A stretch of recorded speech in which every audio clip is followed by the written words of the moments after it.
그날 오후도 지극히 평온하고 동시에 지독하게 지루했다. 강남 중심가에 위치한 마치 유럽의 미술관을 옮겨 놓은 듯한 으리으리한 저택의 현관. 지수는 익숙하게 명품 수제와인 마놀로 블라닉을 벗어 던졌다. 구두가 차가운 이탈리아산 대리석 바닥에 닿는 순간 짧지만 날카로운 소리가 울려 퍼졌다. 그 소리는 이 집의 모든 것이 철저한 질서 아래 놓여 있음을 상징하는 듯 했다. 수고하셨어요, 강 기사. 지수는 고개를 돌리지 않고 말했다. 그녀의 시선은 정원으로 이어지는 긴 복도 끝이 앤티크 장식장에 걸린 얀반 에이크의 복제화에 고정되어 있었다. 형식적인 인사가 끝나기 무섭게 짙은 회색 정장을 완벽하게 차려입은 운전기사 강연이 조용히 구두를 집어들었다. 그의 움직임은 마치 잘 훈련된 기계처럼 정확하고 민첩했다. 별 말씀을요, 사모님.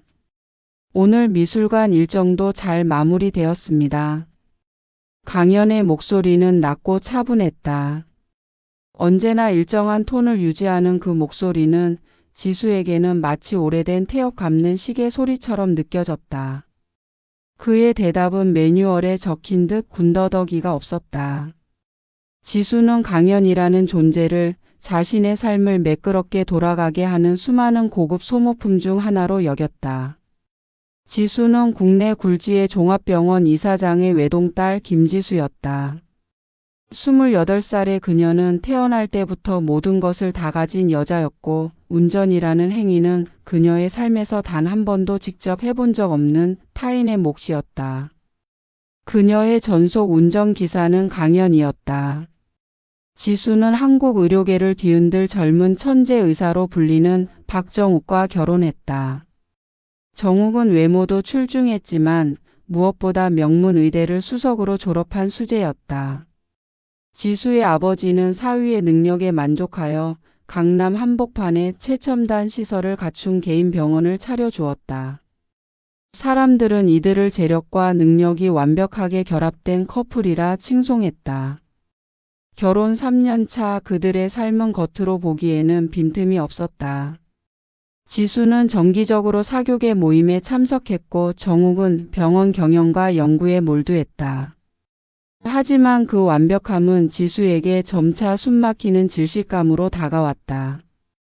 밤 10시 지수는 거실의 샹들리에 불빛 아래에서 홀로 와인을 마시고 있었다.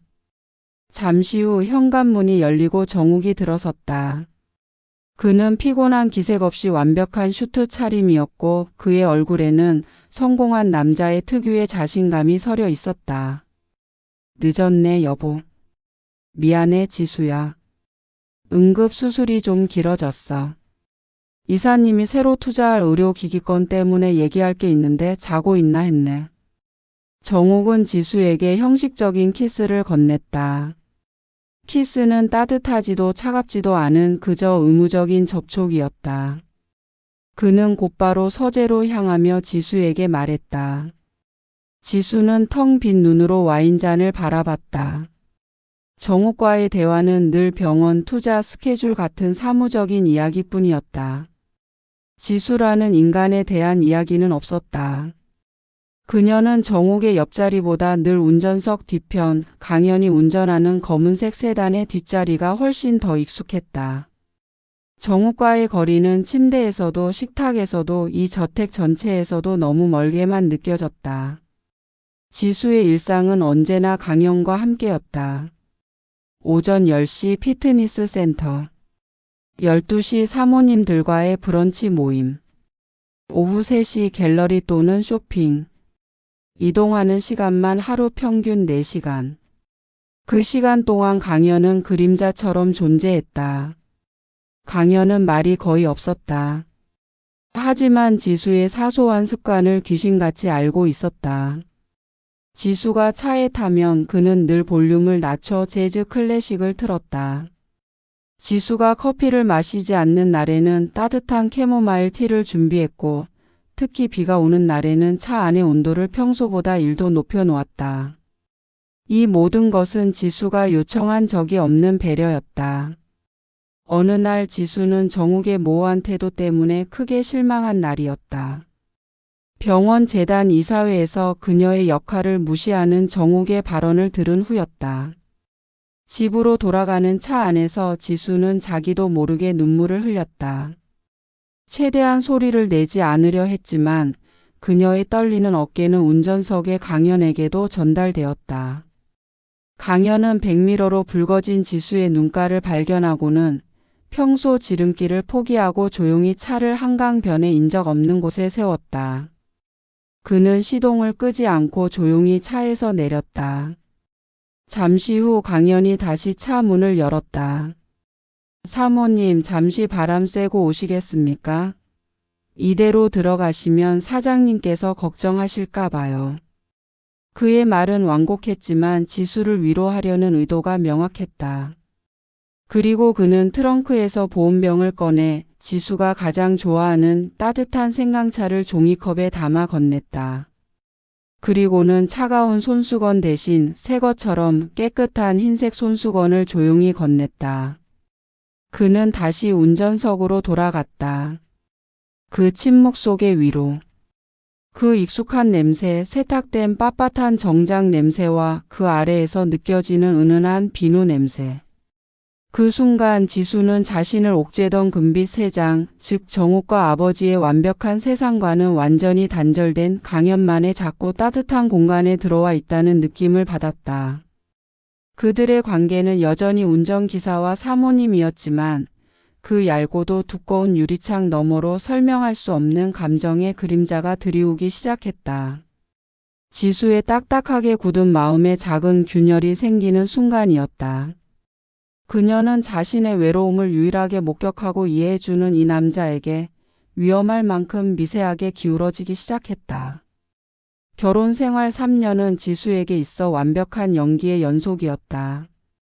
사람들은 그녀가 모든 것을 가진 행운아라고 했지만 지수는 자신이 남편 정욱의 성공을 전시하기 위한 화려한 배경 장식품에 지나지 않는다고 느끼고 있었다. 정욱은 병원 확장 계획과 투자 유치에만 몰두했고 지수에게는 잠자리를 같이 하는 동업자 이상도 이하도 아니었다.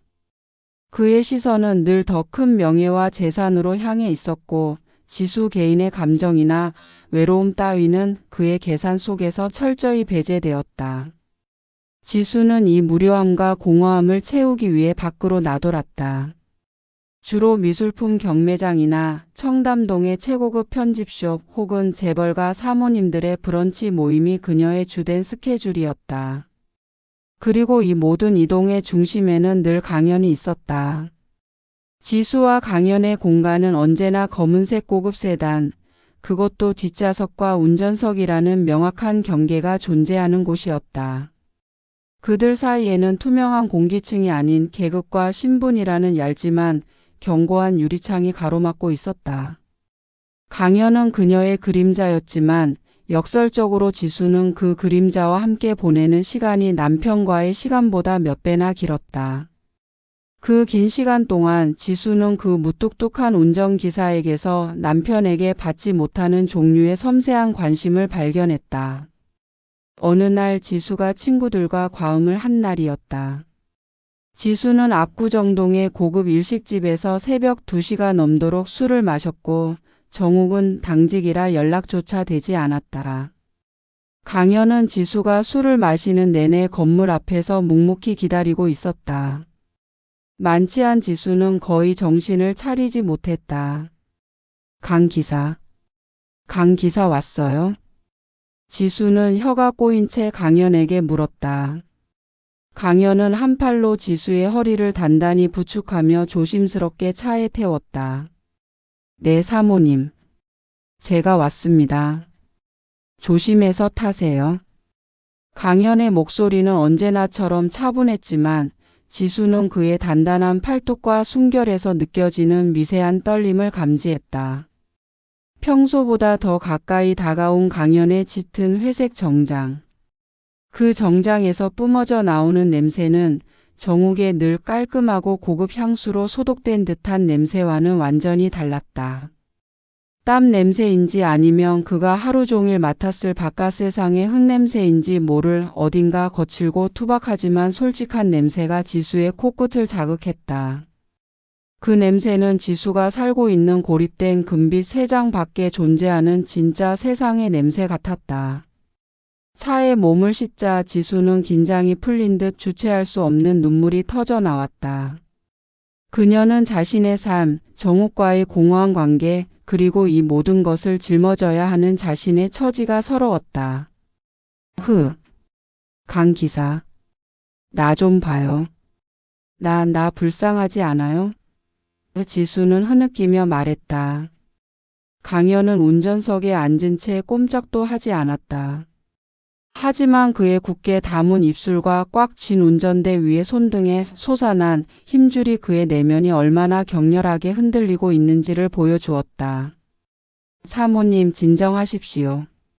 제가 사모님을 댁으로 안전하게 모셔다 드려야 합니다. 그는 최대한 이성과 의무를 붙잡으려 했다. 하지만 지수는 그런 강연의 이성을 무너뜨리려는 듯 조수석 헤드레스트를 뒤로 젖히고는 자신도 모르게 강연의 어깨에 기댔다. 지수의 부드러운 머리카락과 따뜻한 숨결이 강연의 목덜미에 닿았다. 강 기사. 나는 숨 막혀 죽을 것 같아요.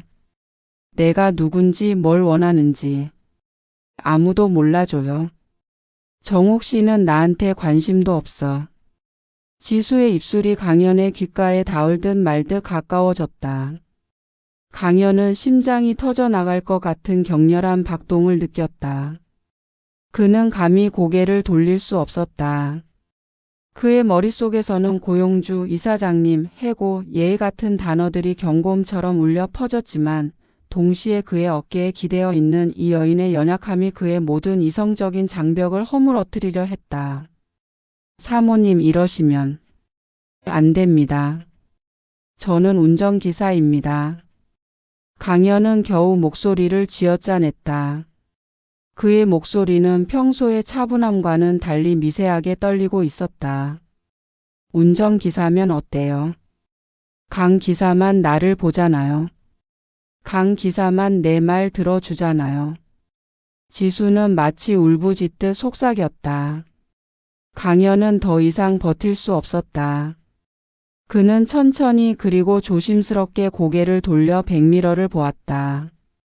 그의 시선은 술에 취해 흐트러진 지수의 얼굴과 마주쳤다.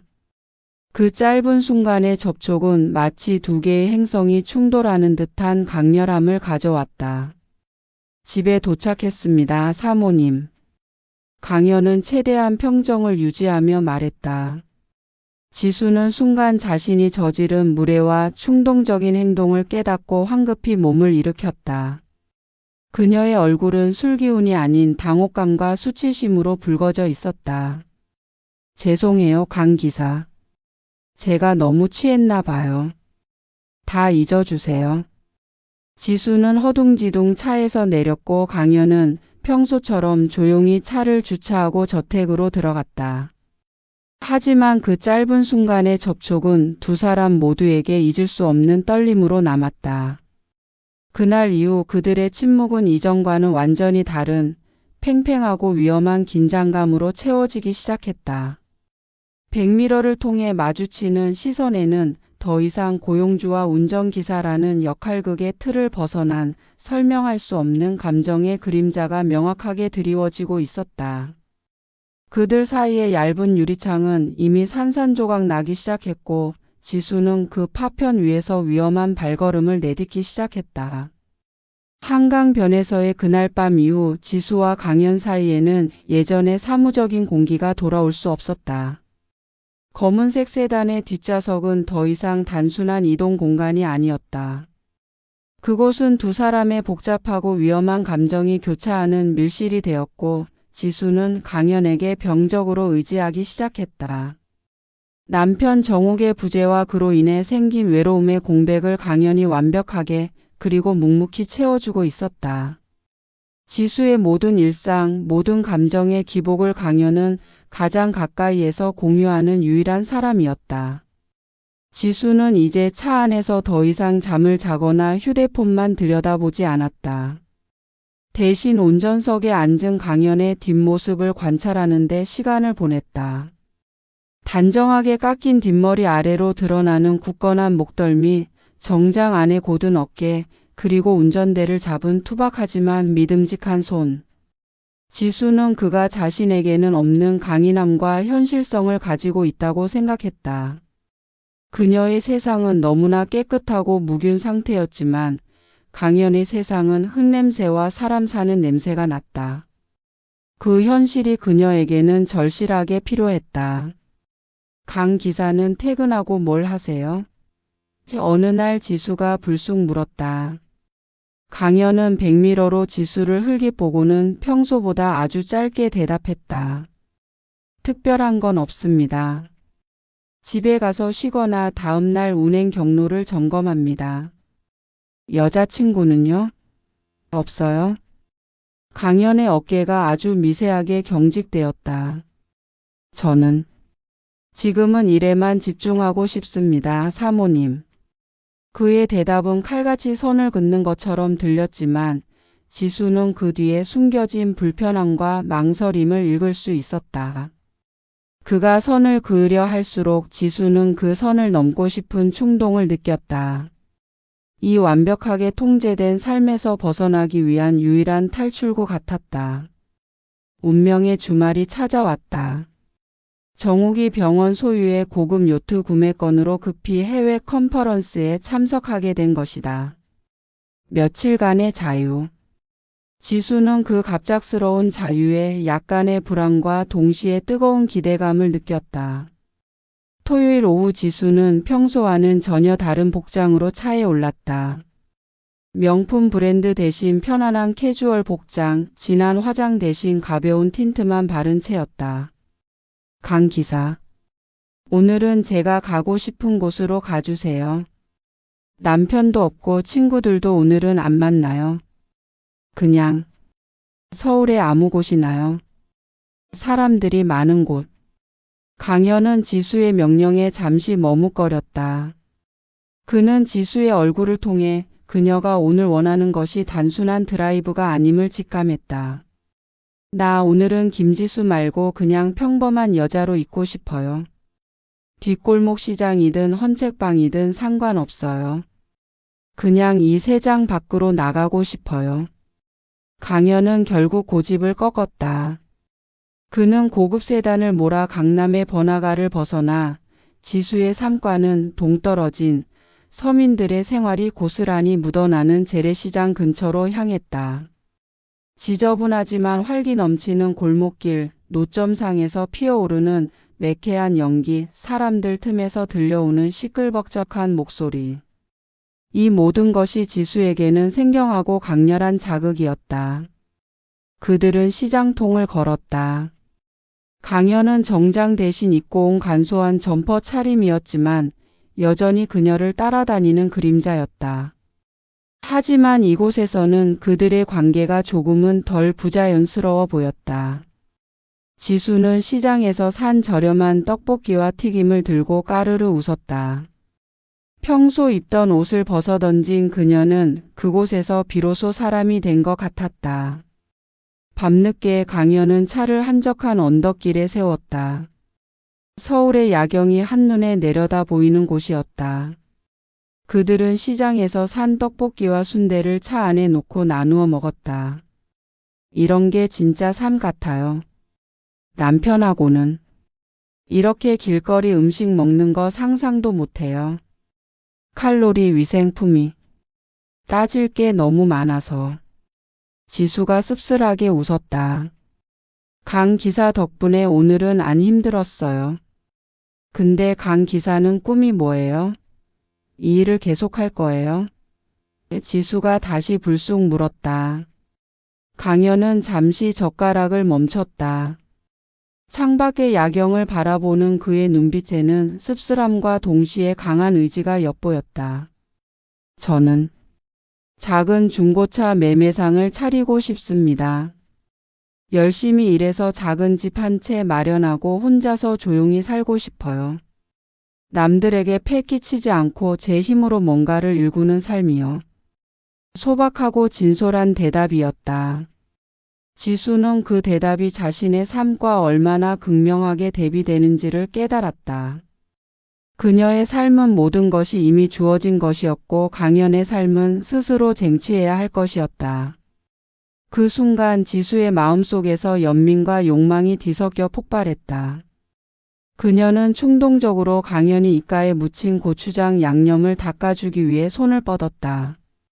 그녀의 손가락이 그의 입가에 닿는 찰나 강연의 눈빛이 흔들렸다. 그들을 가로막던 유리창, 계급, 예의, 도덕과 같은 모든 벽들이 무너지는 소리가 지수의 귓가에 울렸다. 강연은 더 이상 그 경계를 유지할 수 없었다. 그는 지수의 손목을 꽉 잡았다.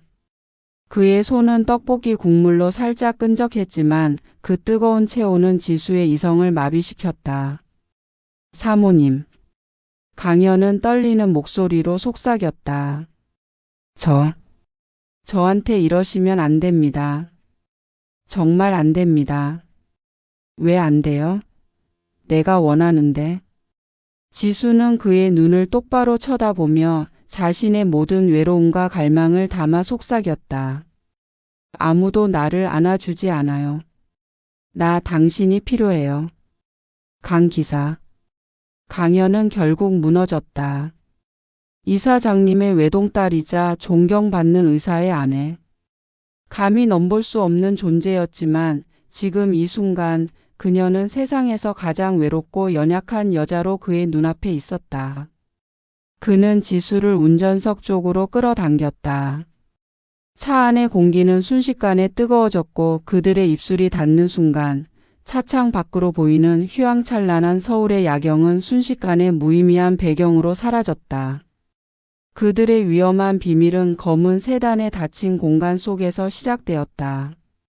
재래시장 근처 언덕길에서 시작된 그들의 접촉 이후 지수와 강연의 관계는 돌이킬 수 없는 위험한 궤도에 진입했다. 더 이상 운전기사와 고용주라는 형식적인 역할극은 존재하지 않았다. 지수에게 강연은 그녀의 공허한 삶을 채워주는 유일하고 뜨거운 현실이었고 강연에게 지수는 감히 넘볼 수 없던 신분이지만 동시에 누구보다 외롭고 연약한 존재였다. 그들의 관계는 도덕과 신분이라는 단단한 둑을 넘어선 은밀하고 격렬한 불륜이었다. 그들의 미래 장소는 언제나 검은색 세단의 뒷좌석이거나 정욱이 병원 업무나 해외 학회로 자리를 비운 날 비어있는 저택의 별채였다. 지수는 매번 어린 아이처럼 죄책감과 동시에 짜릿한 해방감을 느꼈다. 강연의 애정 표현은 정욱에게서는 결코 느껴볼 수 없었던 종류의 것이었다. 거칠고 솔직했으며 신분 상승이나 재산과는 전혀 상관없는 오직 지수라는 여인 자체에 대한 갈망이 담겨 있었다. 사모님 이러면 안 됩니다. 정말 큰일 납니다.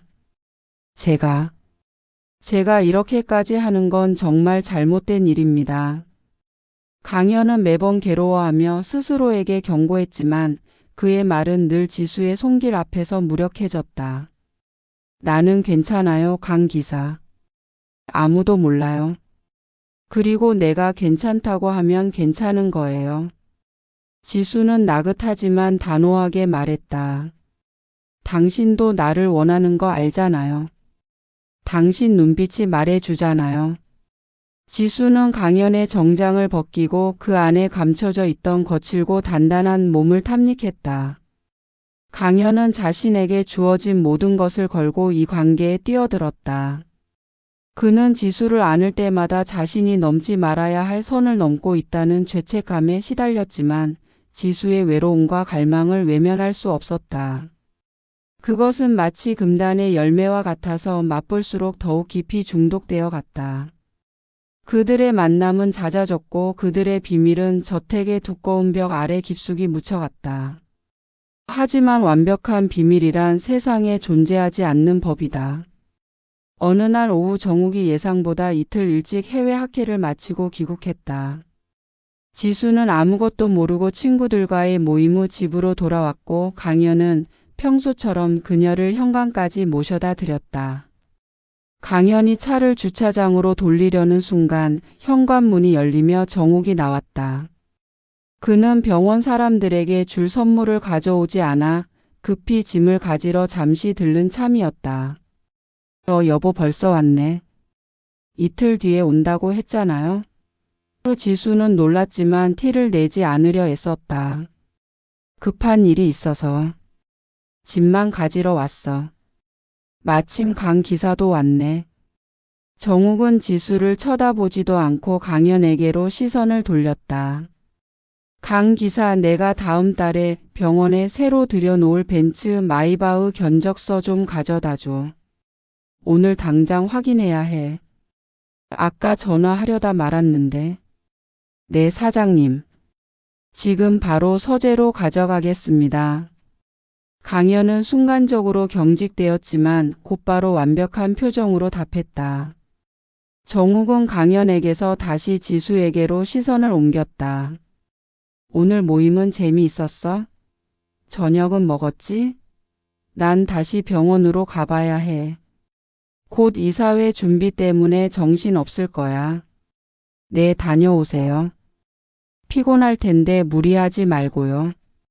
지수는 애써 미소를 지었지만 입술이 파르르 떨리는 것을 감출 수 없었다. 그녀는 지금 이 순간 강현과 정욱 두 남자 사이에 놓여 있다는 사실이 온몸을 조여오는 듯한 긴장감을 느꼈다. 정욱이 서재로 들어서자 지수는 강현에게 귓속말로 속삭였다. 괜찮아요? 표정 관리해요. 강현은 지수의 눈을 아주 잠깐 마주쳤다. 그 짧은 눈빛 교환 속에는 위험하다는 경고와 보고 싶었다는 갈망이 뒤섞여 있었다. 그는 고개를 살짝 숙여 경의를 표한 후 서둘러 주차장으로 향했다. 그날 밤 정욱과의 저녁 식사 자리. 정욱은 여전히 병원 확장 이야기, 주식 투자 이야기, 그리고 새로 사들 일고가 요트와 자동차 이야기만을 했다. 지수는 건성으로 맞장구를 쳤지만 머릿속은 온통 강현 생각으로 가득 차 있었다. 강현이 오늘 가져다 준 견적서, 그가 복도에서 자신에게 보낸 짧은 눈빛. 그 모든 것이 그녀의 현실이었다. 식사를 마치고 거실로 나온 지수는 무심코 현관 쪽을 바라보았다. 강현이 가져다 놓은 견적서가 테이블 위에 놓여 있었고 현관 입구의 작은 신발장 근처에는 지수가 벗어놓은 구두가 깔끔하게 정리되어 있었다. 강현의 손이 닿았던 구두. 지수는 정욱의 방에서 들려오는 전화 통화 소리를 들으며 현관 앞으로 걸어갔다. 그리고 문득 대리석 바닥에 떨어진 아주 작은 종이 조각 하나를 발견했다. 그것은 짙은 회색 정장의 주머니에 들어있던 것으로 보이는 영수증 조각이었다. 그 영수증에는 아주 흐릿하게 잉크가 번진 강현의 필체로 지수에게 전하지 못한 짧은 문구가 적혀 있었다. 보고 싶습니다. 사모님. 지수는 그 종이 조각을 집어들었다. 그녀의 손은 격렬하게 떨렸다. 남편 정욱은 바로 옆 방에서 사업 이야기를 하고 있었고 그녀는 그 증거물 자신들의 위험한 비밀을 담고 있는 파편을 손에 쥐고 있었다. 그녀의 완벽했던 삶은 이미 붕괴되기 시작했지만 지수는 이 위험하고 뜨거운 사랑을 멈출 수 없었다. 강현의 존재와 그의 애정만이 그녀의 공허하고 차가운 삶을 지탱하는 유일한 열기였기 때문이다. 그녀는 그 영수증 조각을 주머니 깊숙이 숨긴 채 아무도 모르게 차가운 대리석 바닥에 선명하게 드러난 균열을 응시했다. 그 균열은 이제 곧 그녀의 삶 전체를 집어삼킬 듯이 커지고 있었다. 강현의 주머니에서 발견된 그 메모 이후 지수는 더욱더 강현에게 집착하기 시작했다. 정욱은 여전히 바빴고 지수는 그 빈틈을 강현과의 관계에 쏟아부었다. 하지만 지수는 더 이상 숨어 다니는 연인 관계에 만족할 수 없었다. 그녀는 강현을 자신의 곁에 묶어둘 물리적이고도 현실적인 보상이 필요했다. 그것이 바로 강현이 언젠가 이루고 싶다고 했던 작은 중고차 매매상이었다. 어느 날 오후 늘 그렇듯 외출을 마치고 돌아오는 길, 지수는 강연에게 단도직입적으로 말했다. 차는 한적한 주택가 골목에 잠시 멈춰 있었다. 강 기사, 나한테 솔직히 말해봐요. 그 중고차 매매상 정말 하고 싶어요? 강연은 백미러를 통해 지수와 눈을 마주쳤다. 그는 지수가 자신의 꿈을 기억하고 있다는 사실에 놀라면서도 이 질문이 어떤 위험한 거래의 시작이 될지 직감했다. 사모님, 그건 저의 오래된 꿈입니다만 지금은 사모님을 모시는 일이 제 본분입니다. 본분? 그 본분 때문에 당신은 나한테 사모님이라고 부르고 밤에는 나를 안으면서도 죄책감에 시달리는 거잖아요. 나는 당신이 그런 이중적인 삶을 살지 않았으면 좋겠어요. 지수는 목소리를 낮췄지만 단호했다. 내가 당신에게 사업 자금을 대줄게요. 강 기사가 원하는 규모의 매장을 차리고 당신이 온전히 당신의 꿈을 펼칠 수 있게 해줄게요. 강연은 충격에 휩싸여 운전대를 꽉 움켜쥐었다. 사모님, 그럴 수는 없습니다. 사모님의 돈을 받을 수 없습니다. 왜 못 받아? 내가 당신한테 준다고 하잖아. 이건 단순한 돈이 아니에요, 강 기사. 이건 당신이 나에게 주는 외로움의 보상이에요. 그리고 내가 당신을 내 곁에 두기 위한 보험이죠. 지수는 의미심장하게 웃었다. 어때요? 중고차 매매상이 되면 당신은 더 이상 운전기사가 아니에요. 당신은 내 사람이 되죠. 내가 만들어준 사람. 결국 지수의 집요한 설득과 거액의 자금력 앞에서 강연은 무너졌다. 지수는 아버지의 병원 재단 소유의 유유부지를 강연의 명의로 저렴하게 임대할 수 있게 해주었고 필요한 모든 초기 자금을 현금으로 지원했다. 몇 달 후 강연은 드디어 자신의 이름을 건 작은 중고차 매매상을 열었다. 그는 더 이상 지수의 운전기사가 아니었다. 지수는 강연을 사장님이라고 부르는 것을 즐겼다. 그들의 만남은 이제 검은 세단안이 아니라 강연의 매장 뒤편 작은 사무실에서 은밀하게 이루어졌다. 강연은 정장을 벗고 작업복을 입었지만 지수에게 그는 여전히 그녀의 비밀을 공유하는 유일한 사람이었다. 지수는 이 관계가 영원할 것이라 믿었다. 그녀는 강연에게 자유라는 선물을 주었지만 그 대가로 소유권을 주장했다. 그러나 시간이 흘렀다. 사업은 점차 안정되었고 강연은 지수의 울타리 밖에서 자신만의 삶을 단단하게 구축하기 시작했다. 그리고 그 과정에서 강연에게 새로운 사람이 나타났다. 바로 매장 근처에서 작은 카페를 운영하는 소박하고 밝은 미소를 가진 여자였다. 강연이 지수에게 그 이야기를 꺼낸 것은 매매상 사무실이었다. 지수는 강연이 타준 싸구려 종이컵 커피를 마시고 있었다. 사모님, 드릴 말씀이 있습니다. 강연은 왠지 모를 긴장감에 목이 메는 듯 했다. 왜 그래요? 표정이 안 좋네. 지수는 여전히 자신감 있는 미소로 그를 바라봤다. 그녀는 강연이 사업이 힘들다고 투정할 거라 생각했다. 저 결혼하려고 합니다. 그 한마디가 지수의 얼굴에 드리워진 모든 평정을 산산조각 냈다. 찻잔을 잡고 있던 지수의 손이 미세하게 떨렸다. 뭐라고 했어요? 지금 나한테? 결혼? 네. 매장 근처에 있는 카페 여자입니다. 저의 모든 상황을 다 이해해주는 좋은 사람입니다. 이제 사업도 안정되었고 저는 새로운 가정을 꾸리고 싶습니다. 사모님께서 도와주신 덕분입니다. 강연은 애써 지수에게 고마움을 표시했지만 그 말 속에는 이 위험한 관계를 끝내겠다는 단호한 의지가 담겨 있었다. 지수는 천천히 찻잔을 테이블 위에 내려놓았다. 찻잔이 닿는 소리가 마치 지진이 일어나는 듯 크게 울렸다.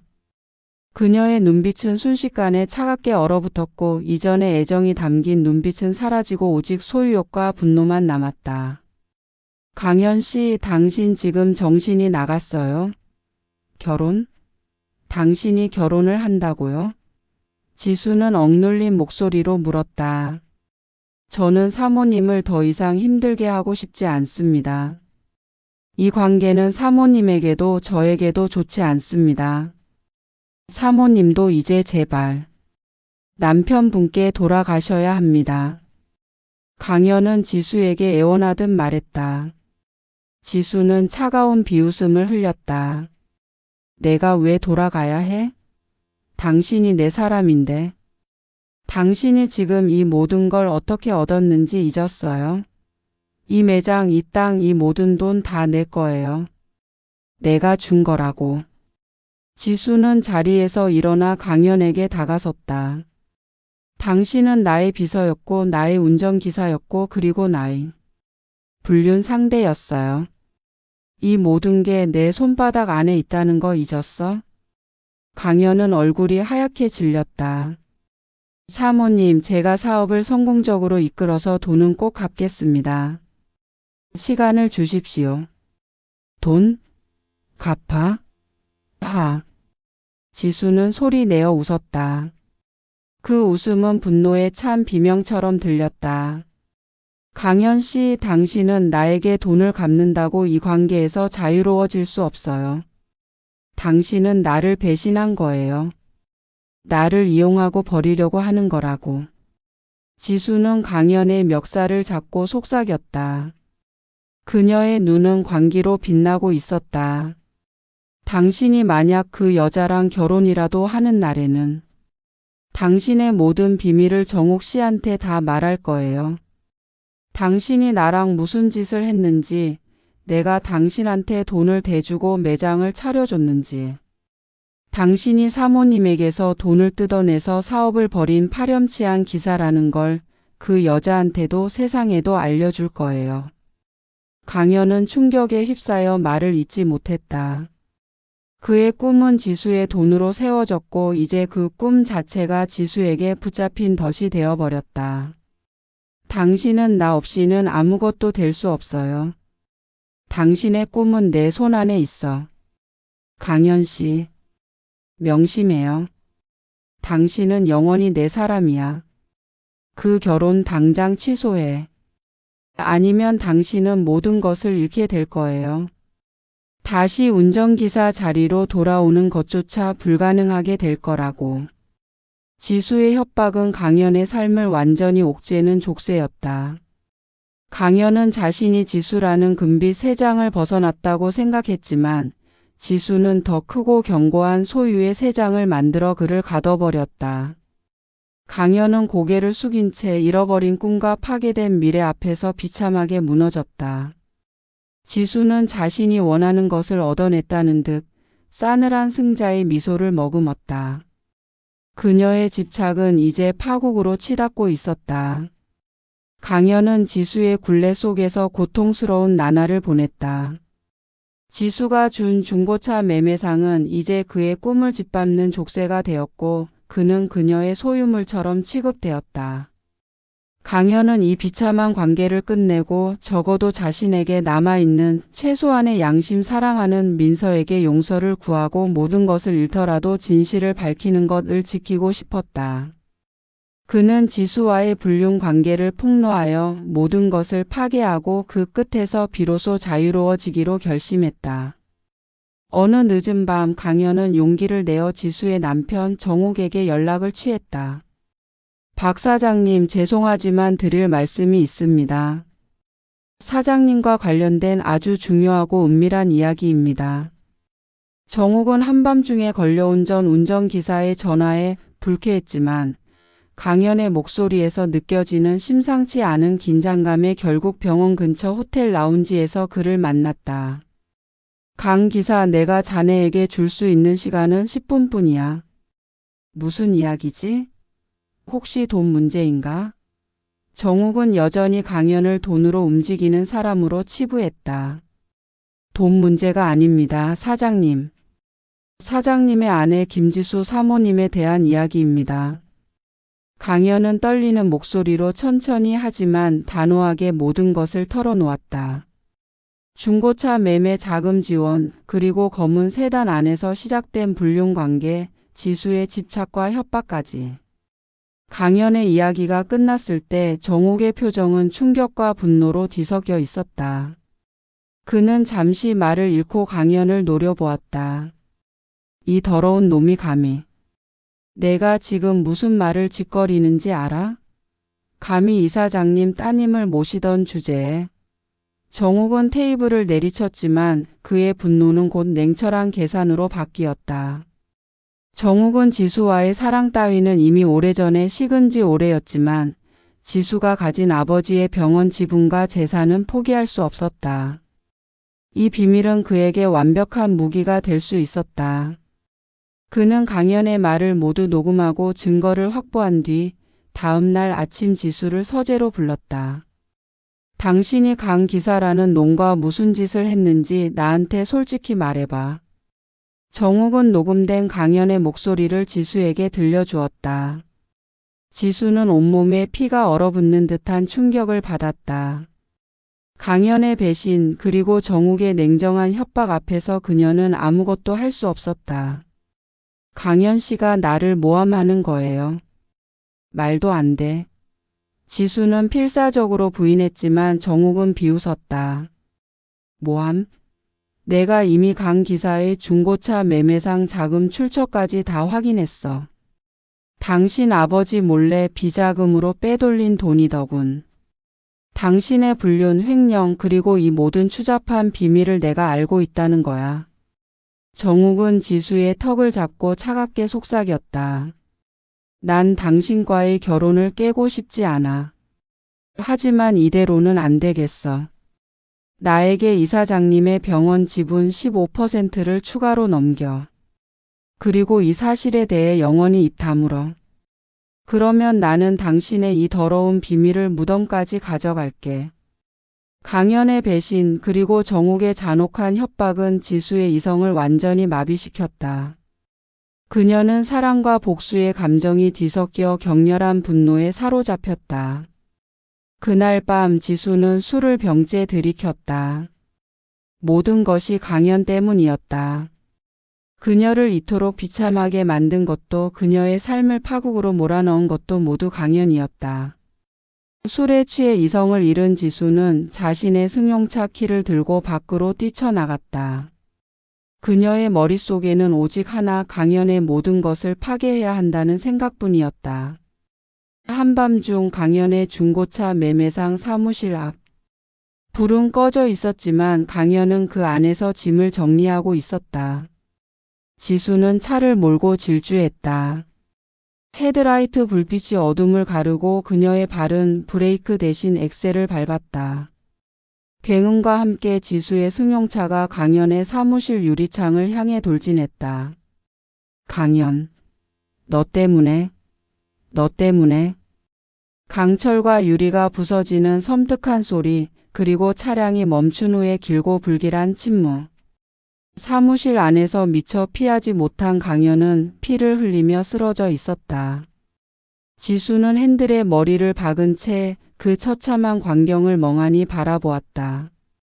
강연은 곧바로 병원으로 이송되었지만 충격으로 인해 심각한 뇌 손상을 입었다. 며칠 후 정욱은 아내의 추악한 사고를 수습하기 위해 병실을 찾았다. 강연은 겨우 목숨을 건졌지만 눈빛은 초점을 잃었고 그를 찾아온 정욱과 지수를 알아보지 못했다. 의사는 그가 외상성 기억상실증에 걸렸으며 사고 이전의 기억을 거의 모두 잃었다고 진단했다. 당신이 무슨 짓을 했는지 봐. 하지만 나에게는 이게 더 좋은 기회일 수 있어. 정욱은 차가운 미소를 지었다. 강연은 이제 지수와의 불륜 사실을 기억하지 못했다. 정욱은 이 비밀을 영원히 묻어둘 수 있는 완벽한 무기를 얻게 된 것이다. 지수는 강연을 파괴하려 했지만 그 대가로 모든 것을 잃은 채 영원히 그녀의 소나기에 갇힌 기억 없는 그림자를 만들어냈다. 지수와 정욱 두 사람 모두 강연의 기억상실을 통해 이 추악한 거래에 새로운 막을 올리게 되었다.